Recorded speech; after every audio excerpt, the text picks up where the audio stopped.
बिस्मिल्लाहिर्रहमानिर्रहीम। I am Syed Numan Hussain Shah from बागहाज़ात कश्मीर।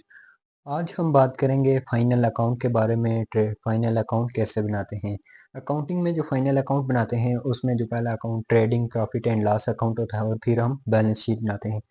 आज हम देखेंगे ट्रेडिंग अकाउंट कैसे बनता है, उसके बाद प्रॉफिट एंड लॉस अकाउंट और बैलेंस शीट। ट्रेडिंग अकाउंट सबसे पहले देखेंगे ट्रेडिंग अकाउंट की हम डेबिट साइड पे क्या लिखते हैं और क्रेडिट साइड पे क्या लिखते हैं। सबसे पहले देखेंगे फाइनल अकाउंट क्या होता है। Final account has been prepared to find out profit and loss of financial state of business transaction. Final account हम जब किसी भी जो फाइनेंशियल स्टेट है उसका प्रॉफिट एंड लॉस मालूम करने के लिए बनाते हैं।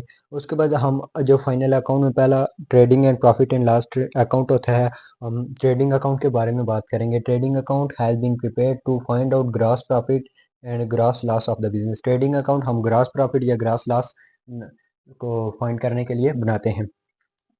ट्रेडिंग अकाउंट की डेबिट साइड पे ओपनिंग स्टॉक आ जाता है, परचेजेज आ जाती हैं और परचेजेज रिटर्न हो तो वो माइनस कर देते हैं परचेजेज से। और डायरेक्ट एक्सपेंसेस आ जाते हैं। डायरेक्ट एक्सपेंसेस आपके पास क्या होती हैं, आपके पास कैरेज हो गई, कैरेज कॉर्डरेज और वगैरह हो गई। Carriage cartage wages duty freight clearing charges जो गोदाम से पहले पहुंचने को लगती हैं उनको डायरेक्ट एक्सपेंस कहते हैं। और क्रेडिट साइड पे आपके पास सेल्स हो गई है, उससे लेस रिटर्न, अगर सेल रिटर्न है तो वो माइनस करेंगे। क्लोजिंग स्टॉक हो गया। क्लोजिंग स्टॉक हमेशा आपको एडजस्टमेंट में दिया होगा और जो चीज़ एडजस्टमेंट में दी जाती है उसको हम बैलेंस शीट में भी लिखते हैं और trading profit and loss account में लिखते हैं। आज सिर्फ हम ट्रेडिंग अकाउंट के बारे में बात करेंगे, ट्रेडिंग अकाउंट कैसे बनाते हैं। ये हमने सेकंड ईयर के लेवल का एक क्वेश्चन सिर्फ ट्रेडिंग अकाउंट का लिया है। Ascertain the gross profit from the following period. Trading account में हम सिर्फ ग्रॉस प्रॉफिट या ग्रॉस लॉस मालूम करते हैं, इसलिए उन्होंने कहा है कि ग्रॉस प्रॉफिट है या लॉस है वो आप फाइंड करें। ओपनिंग स्टॉक उन्होंने 2080 दिया हुआ है। क्लोजिंग स्टॉक 1870, परचेजेज उन्होंने 8530, कैरेज ऑन परचेजेज 200 और सेल्स जो उन्होंने दी हुई है 14000। देखते हैं हम कि trading profit and loss account कैसे बनाते हैं। Trading and profit and loss account बनाने के लिए सबसे पहले हम जो वो लिखेंगे वो इसका प्रोफार्मा बनाएंगे। Trading profit and loss account का प्रोफार्मा कैसे बनता है, सबसे पहले आपने टॉप पे दो लाइनों में हम लिखते हैं ट्रेडिंग अकाउंट जो भी जितनी डेट को हम बना रहे हैं। इस तरह से लाइन लगा लेते हैं क्योंकि एक साइड डेबिट के लिए और एक साइड क्रेडिट के लिए।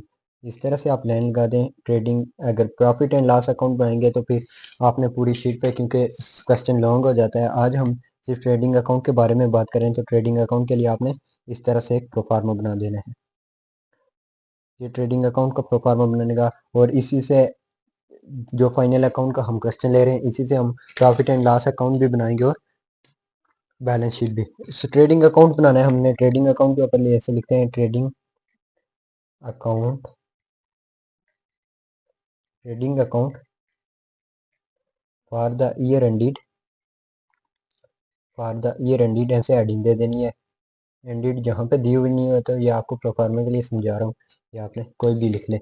यहाँ पे क्या आ जाएगा, पार्टिकुलर्स आप लिख लें, नहीं लिखते तो फिर भी कोई नहीं से अमाउंट, ये डेबिट साइड और ये क्रेडिट, पार्टिकुलर्स और अमाउंट, इस तरह से आपने लिख लेनी है। अब ये पार्टिकुलर अमाउंट इसमें ये डेबिट साइड हो जाती है इस साइड और वो क्रेडिट।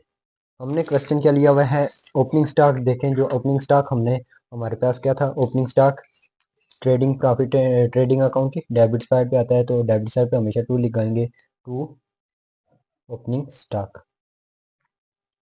तो ओपनिंग स्टॉक क्या आ जाता है, ओपनिंग स्टॉक क्या हमारे पास 2080, 2080। उसके बाद जो हमारे पास डेबिट साइड में आएगा परचेजेज आ जाएंगी, टू परचेजेज, टू परचेजेज कितनी है हमारे पास 8530। और क्या जाएगा, carriage on purchase direct expense जो भी होगा, to carriage on purchases, to carriage on purchases. ये हमारे पास कितनी है 200, ठीक है। उसके बाद और सेल्स और ये क्लोजिंग स्टॉक क्रेडिट के साथ में आएगा तो यहाँ पे बाय के साथ लिखेंगे बाय सेल्स। बाय सेल्स कितना हमारे पास 14000। अगर सेल रिटर्न या परचेज रिटर्न हो तो वो इसमें से माइनस करते हैं। इस क्वेश्चन में हमने दिया हुआ सिर्फ ट्रेडिंग अकाउंट शार्ट से हम बना रहे हैं। नेक्स्ट वीडियो में हम पूरा एक लॉन्ग क्वेश्चन करेंगे जिसमें डिटेल से सब कुछ होगा। By closing stock, by closing stock कितना हमारे पास 1870। 1870। आपने क्या करना है, अब दोनों साइड जो है हमारे पास आ गई हैं, जो साइड बड़ी होगी उसको प्लस करेंगे। यहाँ पे जो साफ दिख रहा है ये साइड बड़ी है, इस साइड को आप प्लस करें 14,000 और 870 को। 14,000 और 870 को, ये हमारे पास आ जाएगा 15,870। 15,870, क्योंकि ये इस साइड बड़ी थी। इसी 15,870 को आप इस साइड लेके आए, 15,870 को। ये इसमें से ये सारे माइनस करें, 2,080, 8,530 और 200 माइनस करेंगे, ये कितना आ जाता है, 2,080, 8,530 और 200। 10,802 आ गया। इसको हम 10,802 को हम 15,870 में से माइनस किया तो ये हमारे पास आ जाएगा 1,506 रुपये। 1,500, 5,068, यह हमारे पास आ गया। यह हमारे पास क्या आ जाएगा, to gross profit. To gross profit इसको हम ट्रांसफ़र किधर करेंगे, जो हम प्रॉफिट एंड लॉस अकाउंट बनाएंगे उसकी क्रेडिट साइड पे ट्रांसफ़र होगा, क्योंकि क्रेडिट साइड जो होता है वहाँ पे प्रॉफिट एंड लॉस की इनकम आएंगी और डेबिट साइड पे एक्सपेंस आ जाएंगे। ट्रांसफ़र टू, जहाँ पे लिखें या ना लिखें आपकी मर्जी है, transfer to profit and loss account. या इस तरह से यह हमारा एक ट्रेडिंग अकाउंट मुकम्मल हो गया। ट्रेडिंग अकाउंट में ग्रॉस प्रॉफिट मालूम करते हैं, जो प्रॉफिट एंड लॉस अकाउंट है उसमें हम नेट प्रॉफिट मालूम करेंगे, और बैलेंस शीट में हम दोनों एसेट्स और लाइबिलिटीज़ को इक्वल करना होता है कि हमारे फाइनेंशियल पोजीशन कैसी है। ये हमने ट्रेडिंग अकाउंट का एक क्वेश्चन किया पूरा। इसके बाद नेक्स्ट वीडियो में हम प्रॉफिट एंड लॉस अकाउंट के बारे में बात करेंगे। तब तक के लिए अल्लाह हाफिज़।